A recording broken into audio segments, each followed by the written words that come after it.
কি ভাই বোকা নাকি?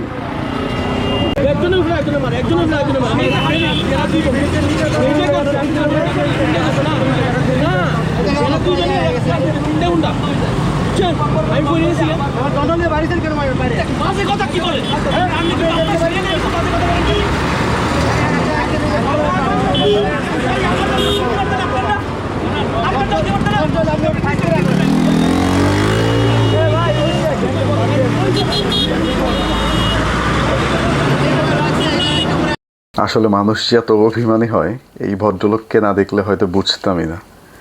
এখানে কি হয়েছে আমি বলি। এটা হয়েছে এয়ারপোর্ট ফ্লাইওভারের উপরে।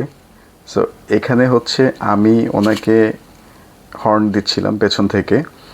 উনি হচ্ছে খুবই স্লো গাড়ি রাইড করতেছিল, বাইক রাইড করতেছিল। তো আমি পেছন দিক থেকে কয়েকবার হর্ন দিই যেন উনি স্পিড আপ করে অথবা উনি আমাকে জায়গা করে দেয়, আমি সামনে চলে যাব। তো উনি আসলে আমি কেন বারবার হর্ন দিচ্ছি এর জন্য উনি হয়তো আমার উপর অভিমান করে রাগ করে বাইকটা হার্ড ব্রেক করে।